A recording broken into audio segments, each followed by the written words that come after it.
Shalom, jumpa lagi di Klavos Sukacita. Bapak Ibu kekasih Tuhan, kita hendak mendengarkan kebenaran firman Tuhan bagi kita di hari ini, terambil dari kitab Perjanjian Baru, kitab Wahyu pasal 20 ayat yang kelima. Sebelum kita membaca firman Tuhan, kita berdoa.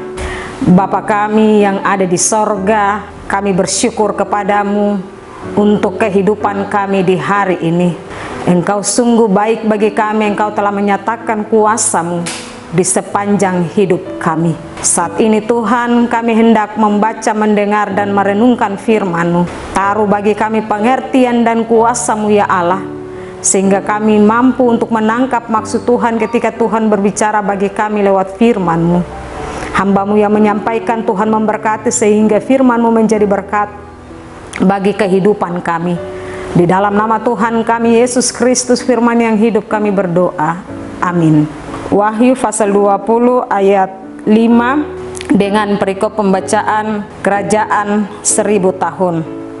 Ayat yang kelima, tetapi orang-orang mati yang lain tidak bangkit sebelum berakhir masa yang 1000 tahun itu. Itulah kebangkitan pertama.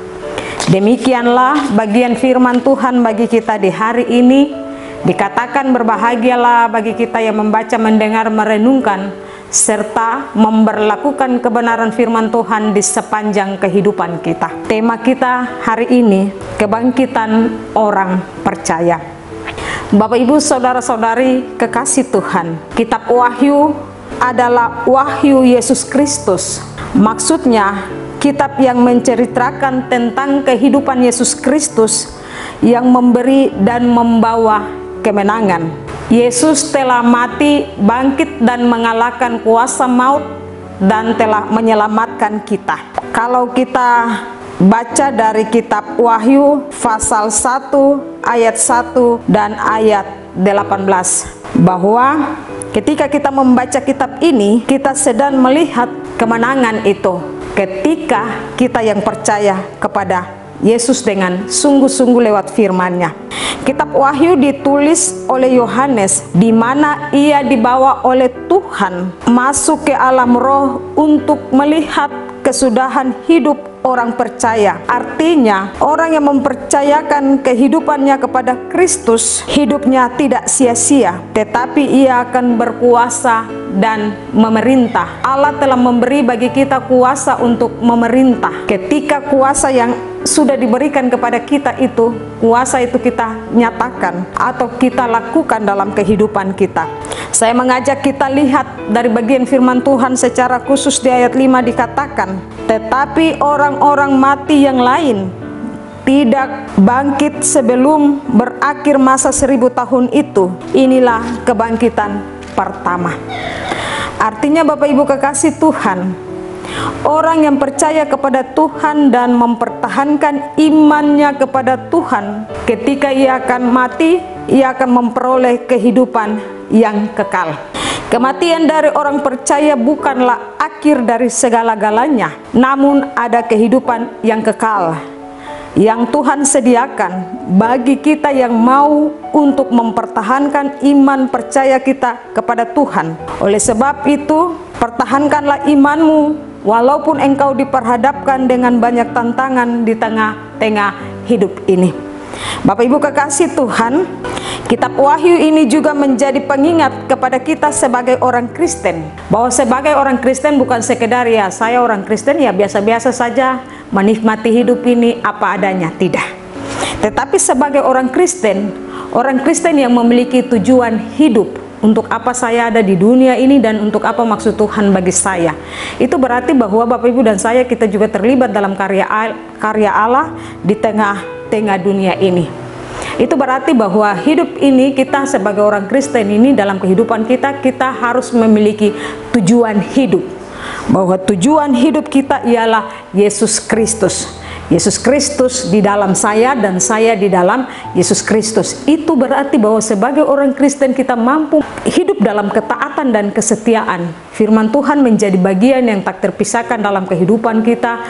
Kita terus punya hubungan yang baik dengan Tuhan lewat firman-Nya, lewat doa, tetapi juga hubungan kita dengan sesama. Ya, sebagai orang Kristen Kita bukan ya orang Kristen yang biasa-biasa saja. Saya katakan bukan biasa-biasa karena Yesus Kristus telah mati, bangkit, dan telah mengalahkan kuasa maut. Iblis itu telah dikalahkan. Dan kita diberi kuasa untuk mampu menaklukkan segala hal, ya termasuk berkuasa atas segala kehidupan kita, segala masalah kita, tantangan hidup.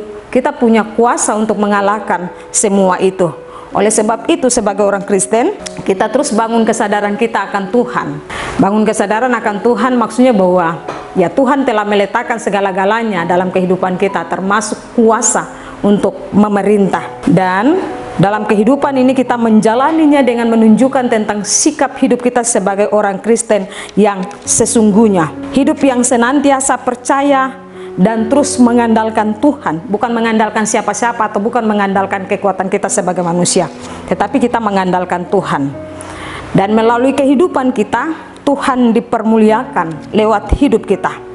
Maka itu sebagai orang Kristen, marilah kita terus percaya kepada Tuhan, bahwa kita percaya tujuan kita hidup di dunia ini ada maksud Tuhan. Kita telah memperoleh kemenangan itu. Yesus yang telah mati dan bangkit mengalahkan kuasa maut, Bapak Ibu dan saya sudah diselamatkan. Kita bangun kesadaran kita tentang hal itu, bahwa kita telah diselamatkan. Oleh sebab itu menjadi orang-orang Kristen yang punya tujuan hidup. Saya mau katakan bahwa tujuan hidup kita sesungguhnya adalah Yesus Kristus. Yesus hidup di dalam saya dan saya hidup di dalam Yesus. Tuhan memberkati kita lewat kebenaran firman-Nya. Amin. Mari kita berdoa. Kami bersyukur kepadamu ya Tuhan, karena hari ini firman-Mu telah disampaikan. Biarlah firman-Mu menjadi realita di sepanjang kehidupan kami, sehingga kami hidup untuk melakukan tita-tita Tuhan, maksud-maksud Tuhan bagi kami. Sebagai orang Kristen, kami bukan hidup sebagai orang Kristen yang biasa-biasa saja, tetapi orang Kristen yang memiliki tujuan, bahwa akhirnya kami akan memperoleh kemenangan, akhirnya kami akan bersama-sama dengan Yesus yang telah memerintah dan telah berkuasa atas semua. Biarlah firman Tuhan hari ini menjadi berkat bagi kami, dan juga dari firman-Mu menjadi sukacita bagi kami, secara khusus kami yang mendengarkan firman Tuhan lewat channel Klavos Sukacita. Biarlah dari firman Tuhan kami terus mengalami perubahan-perubahan dalam kehidupan kami. Teristimewa Tuhan taat terhadap firman Tuhan yang kami dengar. Biarlah firman-Mu kami renungkan siang dan malam, dan firman Tuhan menjadi realita bagi kami. Di dalam nama Tuhan kami Yesus Kristus kami berdoa. Amin. Shalom.